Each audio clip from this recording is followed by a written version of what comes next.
नाजरीन, इस वक्त एक बड़ी खबर सामने आ रही है। आपको बता दें कि यूपी बोर्ड और इंटर के नताइज का ऐलान हो गया है। हाई स्कूल का 80% रिजल्ट रहा। इंटर के नताइज 70% रहे हैं। हाई स्कूल में 80% लड़कियां कामयाब रही हैं, जबकि लड़के 70 से ज्यादा फीसद पास हुए हैं। इस वक्त एक बड़ी खबर नाजरीन सामने आ रही है। यूपी बोर्ड और इंटर के नताइज का ऐलान हो गया है। हाई स्कूल का 80% रिजल्ट रहा है। इंटर के नताइज 70% रहे हैं। हाई स्कूल में करीब 80% लड़कियां कामयाब रही हैं, जबकि लड़के 70 से ज्यादा फीसद पास हुए हैं।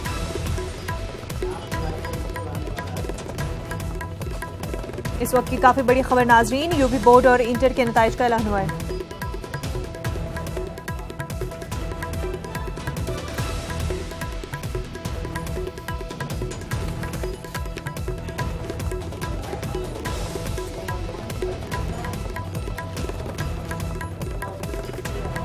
इस वक्त की बड़ी खबर नाजरीन, यूपी बोर्ड और इंटर के नताइज का ऐलान हो गया है। हाई स्कूल का 80% रिजल्ट रहा है। इंटर के नताइज 70% रहे हैं। हाई स्कूल में 80% से ज्यादा लड़कियां कामयाब हो गई हैं, जबकि लड़के 70% से ज्यादा पास हुए हैं।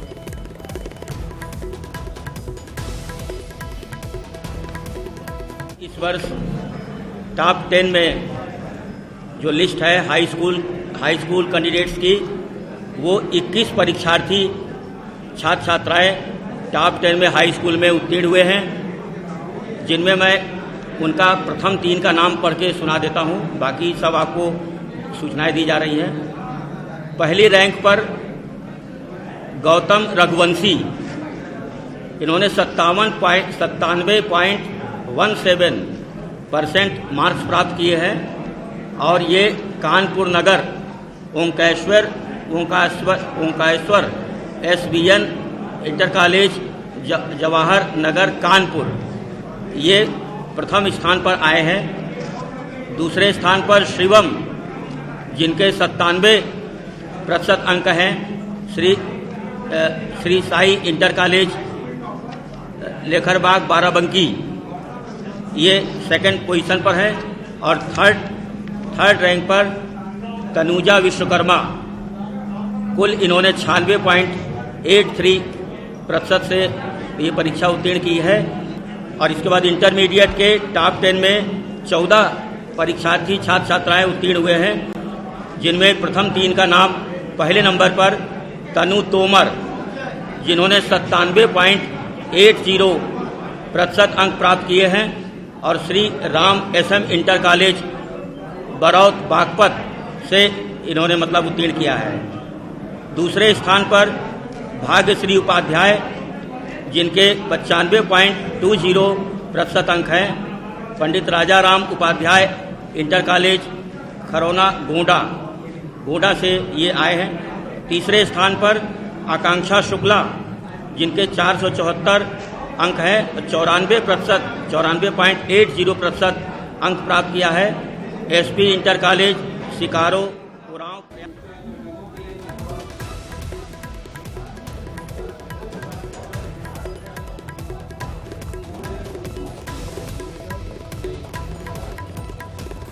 नाजरीन, इस वक्त हमारे साथ हमारे नुमाइंदे मुश्ताक आमिर जुड़े हुए हैं। मुश्ताक, जैसा कि उम्मीदें जताई जा रही थी कि इस बार यूपी बोर्ड के रिजल्ट जो है पिछली बार से बेहतर होंगे, तो किस तरह से देखा जा रहा है? नजर, सबसे पहले हम बता दें कि इस बार यूपी बोर्ड ने जो अपना रिजल्ट आउट किया है, वो बहुत वक्त से पहले रिजल्ट आउट किया है, क्योंकि पिछली बार 29 अप्रैल को पिछले साल रिजल्ट आउट हुआ था और आज 27 अप्रैल को इन्होंने किया। तो एक तरह से एक अचीवमेंट है, एक बड़ा अचीवमेंट है कि इन्होंने वक्त से पहले रिजल्ट आउट किया है।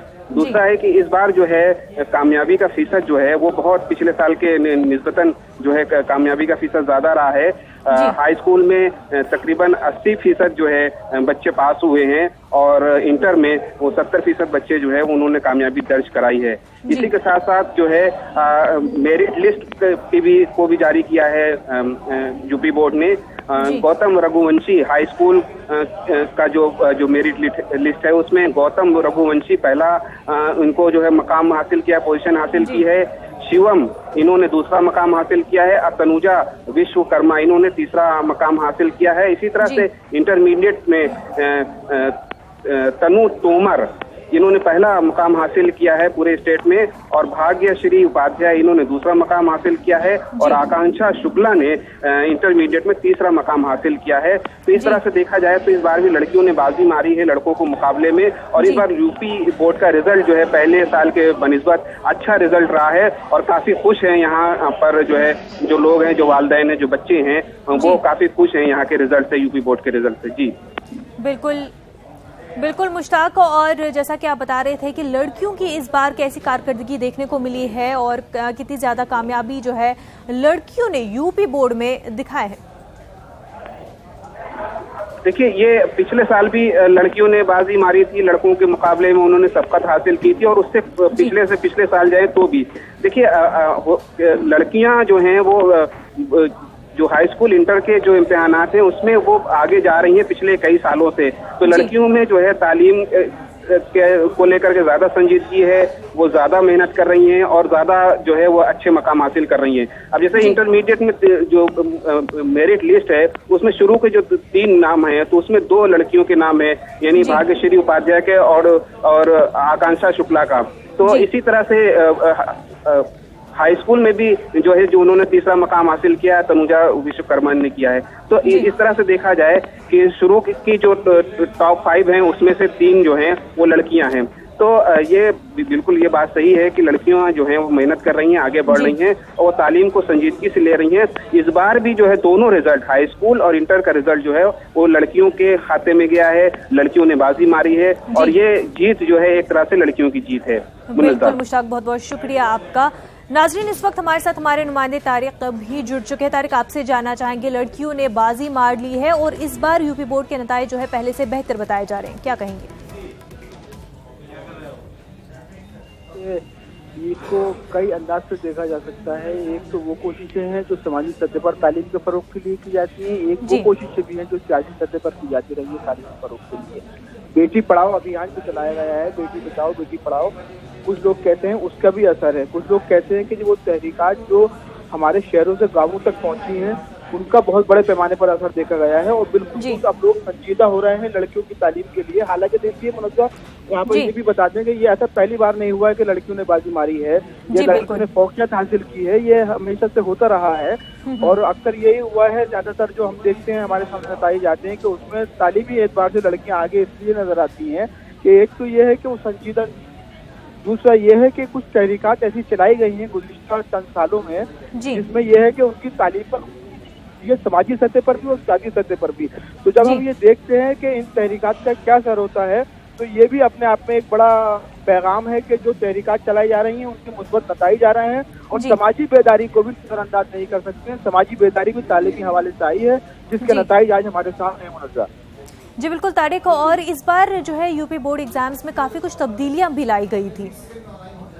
हाँ देखिए, जहाँ तक तब्दीलियों का ताल्लुक है तो तब्दीलियों का सिलसिला तो अब हुकूमती सतह पर भी ये कहा जाता है कि जैसे जैसे तालीमी फरोग की राहें हमवार होंगी तो तालीम को जदीद तौर तरीके से हमवार किया जाएगा, जदीद जो उसूल है, जदीद जो फिक्र है उस पर तालीम को आरास्ता किया जाएगा।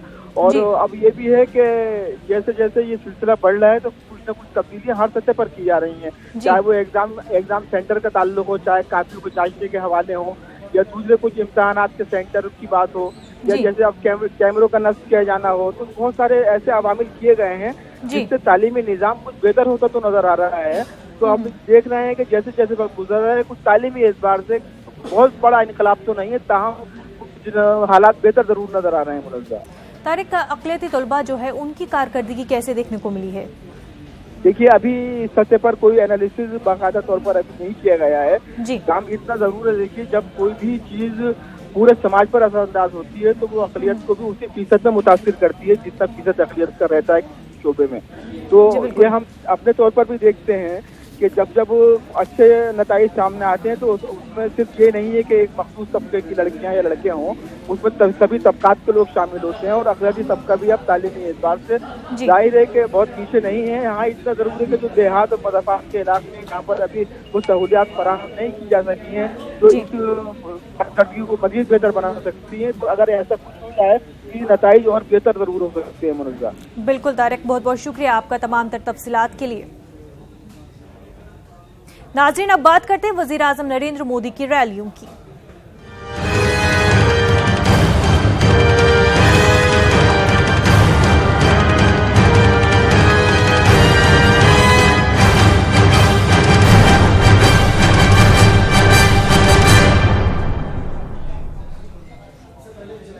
नाज़रीन, वज़ीर आज़म नरेंद्र मोदी ने आज यूपी में 3 रैलियों से खिताब किया है। आज पीएम मोदी ने हरदोई, सीतापुर और कन्नौज में अवामी जलसों से खिताब किया। कन्नौज में पीएम मोदी ने एसपी बीएसपी इत्तेहाद पर निशाना साधा, साथ ही उन्होंने अवाम से बीजेपी को वोट देने की अपील भी की। कन्नौज से एसपी लीडर अखिलेश यादव की अहलिया डिम्पल यादव मौजूदा रुकन पार्लियामेंट है।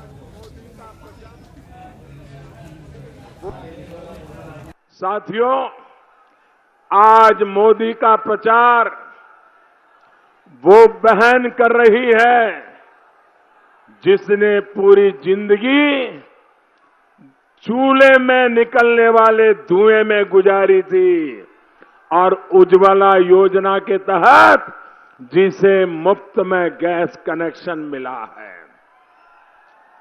आज मोदी का प्रचार वो बेटी कर रही है जिसे घर में स्वच्छ भारत अभियान के तहत अब शौचालय बन गया, जवान बेटी के लिए एक इज्जत घर मिल गया।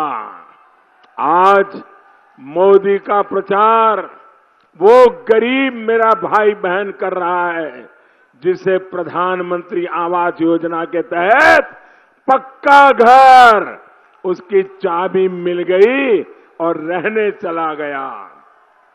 आज हम एक ऐसी दुनिया में रह रहे हैं जहां आतंकवाद सबसे बड़ी समस्या है। भारत के लिए तो ये सबसे बड़ा खतरा है। भारत तो आतंक का सबसे बड़ा टारगेट रहा है और आज भी आतंकी फैक्ट्रियां पाकिस्तान में चल रही है। आतंकवाद से देश की रक्षा होनी चाहिए कि नहीं होनी चाहिए? देश की रक्षा होनी चाहिए। इससे कैसे निपटेंगे?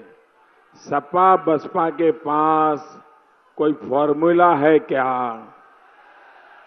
सपा बसपा के लोग इस पूरे चुनाव में एक बार भी आतंकवाद बोले हैं? मोदी को 100 गाली दी, आतंकवाद के खिलाफ 10 गाली बोले हैं क्या? क्यों भाई, जरा सपा बसपा वाले बताएं, ये आतंकवादियों से आप डरते हैं कि उनको बचाने के लिए चुप बैठे हैं?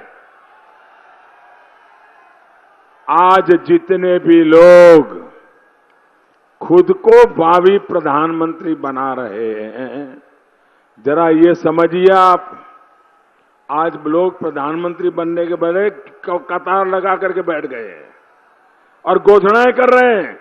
एक कहता है तुम बनोगे, दूसरा कहता है तुम बनोगे। अहो रूपम अहो ध्वनि वाला चल रहा है।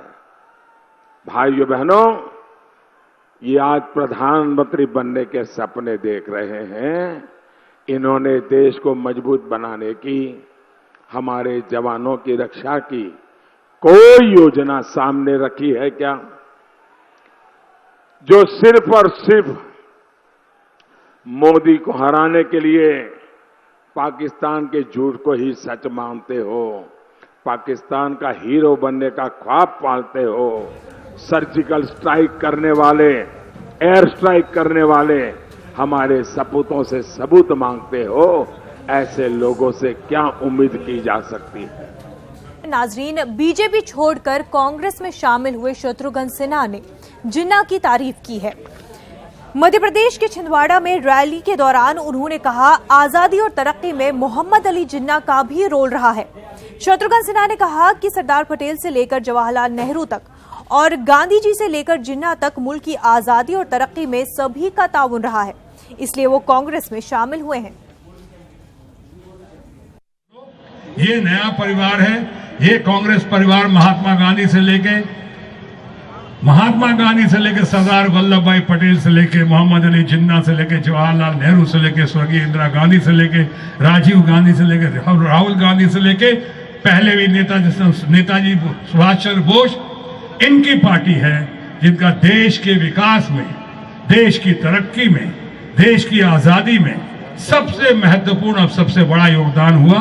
इसलिए हम यहाँ आए यहाँ पे, और एक बार जब आ गया हूँ पहली और शायद आखिरी बार कांग्रेस पार्टी में, तो कभी अब मुड़ के जाने के लिए नहीं आया हूँ। भले मैं कहता हूँ जब आया हूँ, संक्षेप में कहूँ तो कह सकता हूँ कि कुछ तो मजबूरियां रही होंगी, वरना यूं ही कोई बेवफा नहीं होता। सियासी लीडरान का शत्रुघ्न सिन्हा के बयान पर क्या कुछ कहना है, आइए आपको सुनाते हैं। शत्रुघ्न सिन्हा कल थे, उनके एक बयान पर कंट्रोवर्सी हो रही है जिसमें उन्होंने कहा था कि मोहम्मद अली जिन्ना का योगदान है आज़ादी में और विकास में देश के। मैंने सुना नहीं, पर अगर मैंने तो ऐसा सुना नहीं। अगर उन्होंने कहा होगा, मैं कुछ और लोगों से बातचीत करने में व्यस्त हूँ। शत्रुघ्न सिन्हा दुर्घटनावश राजनीति में आए थे, वो फिल्मों के खलनायक थे। भारतीय जनता पार्टी ने उनको राजनीति का नायक बनाया, लेकिन दुर्भाग्य से वो राजनीति के भी खलनायक हो गए। कांग्रेस पार्टी गांधी, नेहरू, मौलाना आजाद, सरदार पटेल ऐसे महापुरुषों की पार्टी है। बाकी लोगों का मैंने ना इतिहास पढ़ा है ना मैं जानता हूँ। जिन्ना का नाम लिया है। मैंने जो कहा, जिस कांग्रेस पार्टी को मैं जानता हूँ वो गांधी, नेहरू, मौलाना आजाद, सरदार पटेल की पार्टी है। साध्वी प्रज्ञा ने अपने मुतनाज़ा बयानों पर तबसरा करते हुए कहा है कि अब तक कोई भी मुतनाज़ा बयान नहीं दिया है, जो हकीकत है वो ही कहा है और पूरा मुल्क इस बात को समझता है और मानता है। सिर्फ चंद अफराद ऐसे हैं जो मेरी बातों की मुखालफत कर रहे हैं। ऐसा कोई विवादित बयान नहीं दिया है। अब क्या है, जिन लोगों को जो करना है वो करने दें। मैं ऐसा कुछ भी नहीं कहती जो राष्ट्र धर्म को नुकसान हो। ऐसा कुछ भी नहीं है। ऐसा देखो, विरोधी लोग तो ऐसा कहेंगे, कहने दो। बीजेपी सदर अमित शाह ने पलामू में अवामी जलसे से खिताब किया। उन्होंने अपोजिशन के लीडरान और पीएम मोदी की मेहनत से मवाजना करते हुए कहा कि अपोजिशन के लीडरान आराम परस्त हैं, जबकि वजीर आजम नरेंद्र मोदी मेहनती और जफाकश हैं, इसीलिए आज तक उन्होंने एक भी छुट्टी नहीं ली है। नरेंद्र मोदी जी ने पहले मुख्यमंत्री बने और बाद में प्रधानमंत्री बने, 20 साल से एक भी दिन की छुट्टी नहीं ली है, एक भी दिन की छुट्टी। और सामने एक गठबंधन के जो नेता है राहुल बाबा, 2 महीना होता है, 3 महीना होता है, छुट्टी पे चले जाते हैं। पूरी पार्टी परेशान, सारे विधायक सांसद परेशान, मां भी परेशान, बिटवा कहां चला गया मालूम ही नहीं पड़ता है। और हमारे मोदी जी 20 साल से एक भी छुट्टी लिए बगैर 24 घंटे में 18 घंटे परिश्रम करने वाला परिश्रमी प्रधानमंत्री इस देश को मिला है। नाजरीन, आपको सीधा ले चलते हैं हरदोई, जहां पर वजीर आजम नरेंद्र मोदी खिताब कर रहे हैं। आपको थकान नहीं होती है क्या?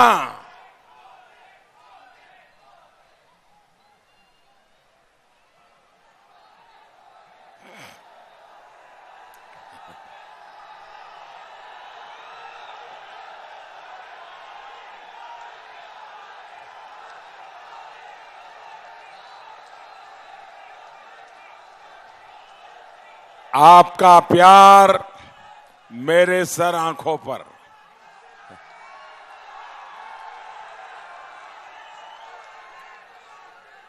आपके इस प्यार को मैं कभी भूल नहीं सकता हूं।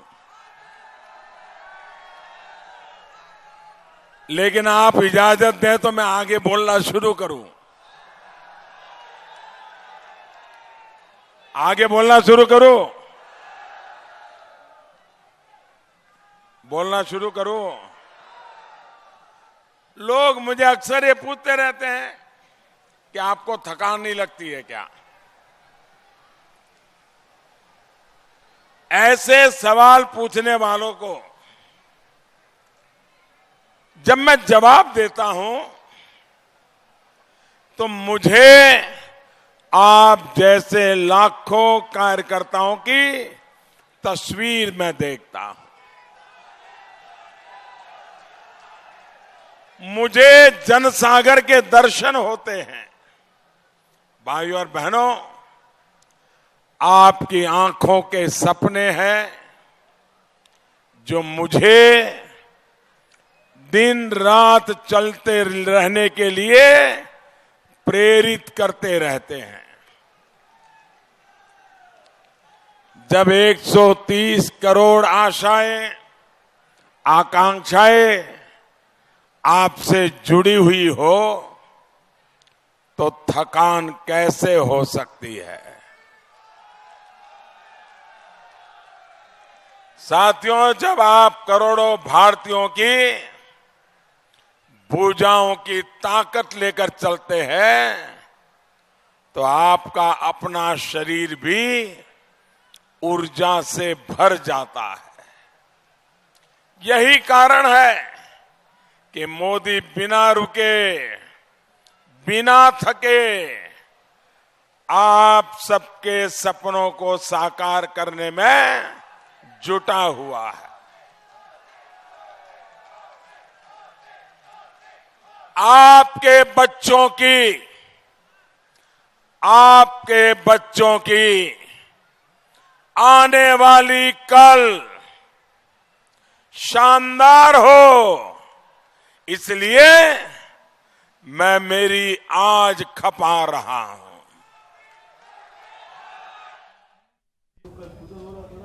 हरदोई में वजीर आजम नरेंद्र मोदी अवामी जलसे से खिताब कर रहे थे। नाज़रीन, न्यूज़ रूम लाइव में इतना ही। आदाब।